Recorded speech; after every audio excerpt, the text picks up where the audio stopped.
होली आ रहा है, या मैं ये कहूँ कि साल में किसी एक त्योहार पे, या अपने बर्थडे को ही, या साल में घर में कोई, परिवार में कोई, रिश्तेदारी में कोई ऐसी शादी हो जिसमें आपको कपड़े खरीदने हो, तो प्लीज़ एक बार, साल में एक बार अपने लिए अपनी पसंद के कपड़े ज़रूर खरीदें।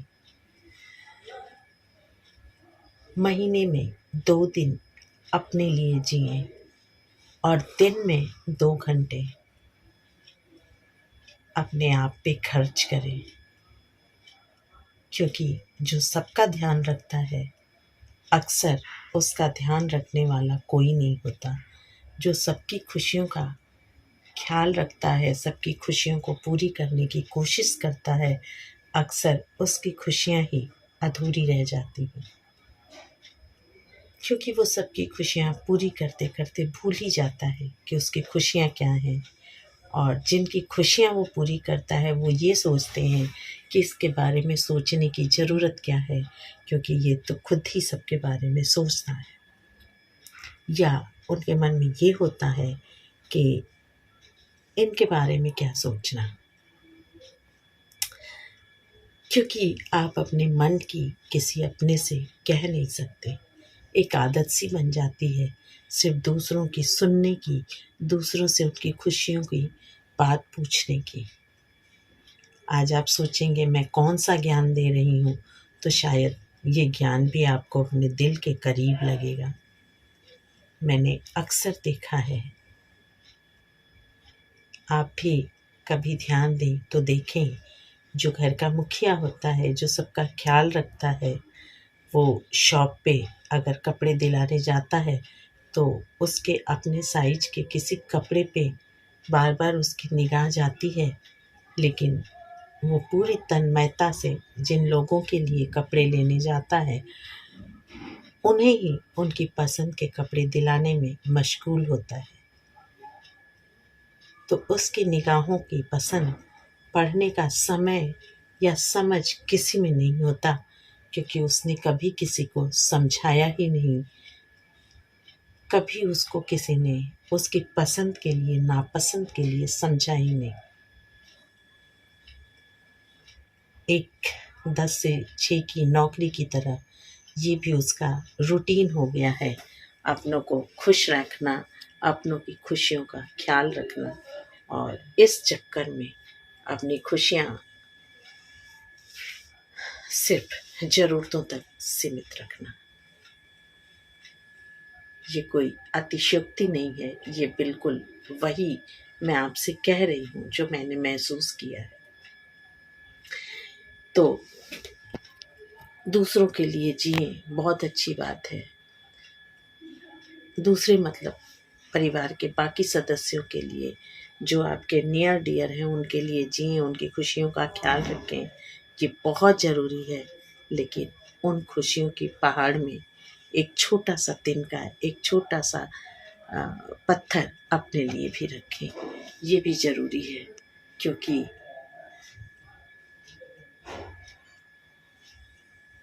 दाल चावल के साथ थोड़ा सा अचार भी ज़रूरी है, इससे ज़िंदगी का टेस्ट बढ़ जाता है।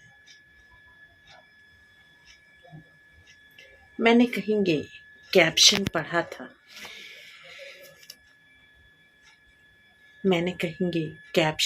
था, कि ज़िंदगी तुझसे शिकायतें तो बहुत है और उलझाती भी तू बहुत है, लेकिन अगर मैं सब्र करूं तो तू ही उन उलझनों को सुलझाती भी है।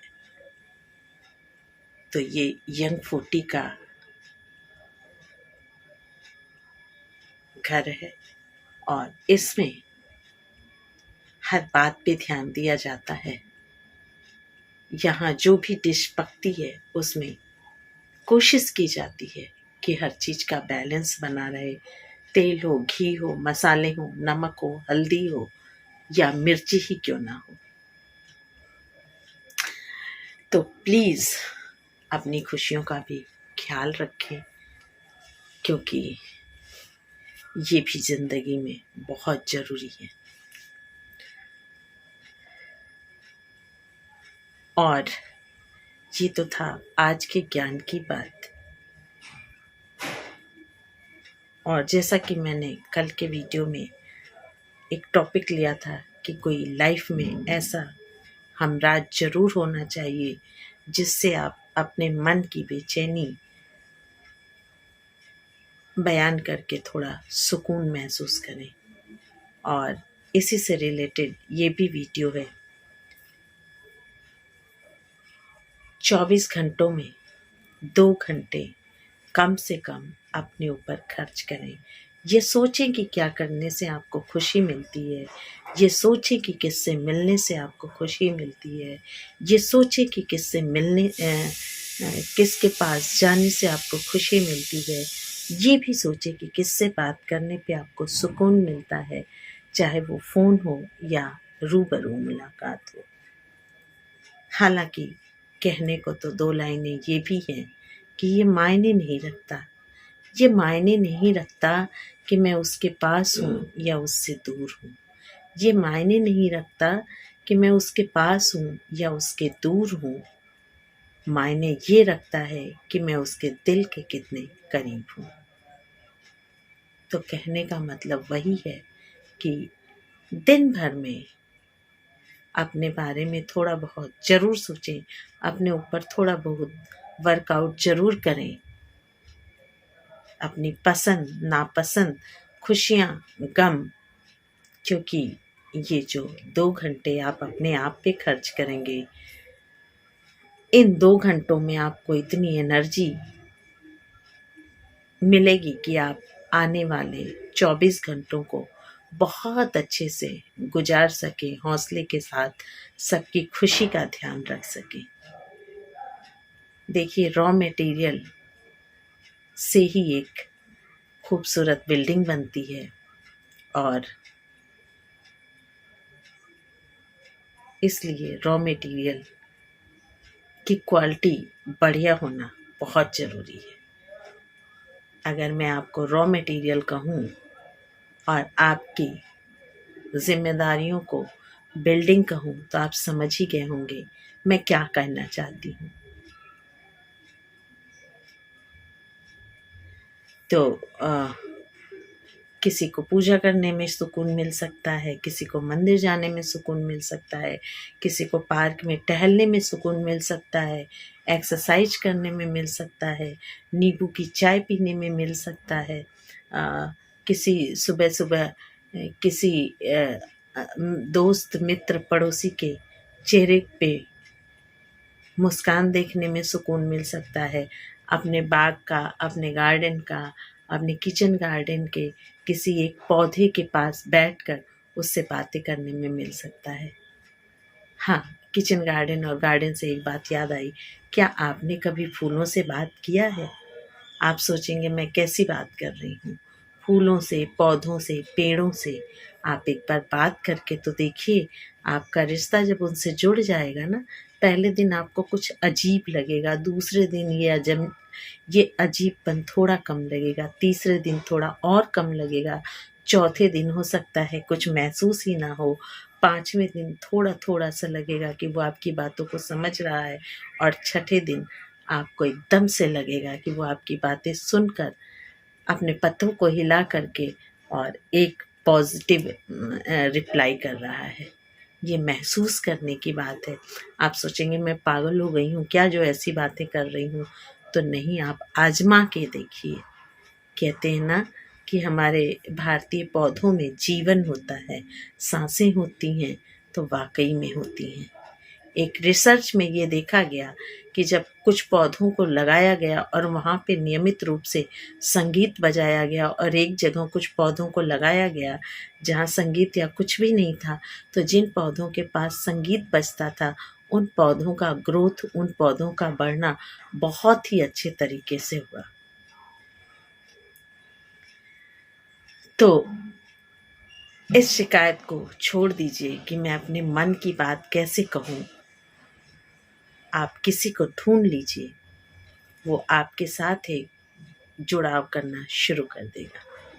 कहते हैं ना कि भगवान से कुछ कहना हो, किसी मंत्रोच्चार को करना हो, कोई कथा कहनी हो ईश्वर की और आपके सामने कोई ना हो, तो एक लोटे में जल भरें और एक दीपक जलाएं और वहाँ पर पे कहना, कथा करना, मंत्रोच्चार करना शुरू कर दें। कुछ ऐसा ही मैंने आपको बताया कि पौधों से बात करना शुरू कर दें। अगर आपके घर में कुछ पालतू है, कुत्ता, गाय या कुछ भी, आप उससे बातें करना शुरू कर दें। देख लीजिए, जब तक आप उससे बात नहीं करेंगे ना, उसको एक बेचैनी सी होगी। और ये कोई अतिशयोक्ति नहीं है, ये हिंदुस्तान है साहब। और सारी सभ्यता, सारी संस्कृति, सारी संवेदना की शुरुआत हिंदुस्तान से ही हुई है। तो अपने इस संस्कृति को आजमा के देखिए, जीवन में उतार के देखिए। मेरा पूरा दावा है, मेरा पूरा विश्वास है, आपको निराशा कहीं भी हाथ नहीं लगेगी। तो पौधों से बात कीजिए और उस बातचीत का क्या नतीजा निकला, एक बार कमेंट में ज़रूर बताएं। तो आज के लिए इतना ही इस वीडियो में। देखिए, मैं भी तो आपसे बातें करती हूँ ना, यही महसूस करके कि आप सब मेरे सामने बैठे हुए हैं और मैं आपसे बात कर रही हूँ।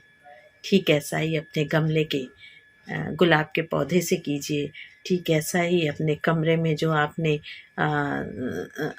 छाया में पड़ने वाले शो पीस के पौधों को लगाया है, उनसे बातें करिए।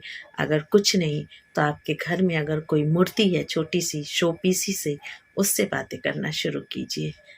आप देखेंगे कि मैं कहीं गलत नहीं हूँ। तो टेक केयर योरसेल्फ। हंसते रहें, मुस्कुराते रहें, गुनगुनाते रहें और जीवन का साथ निभाते रहें। Take care yourself.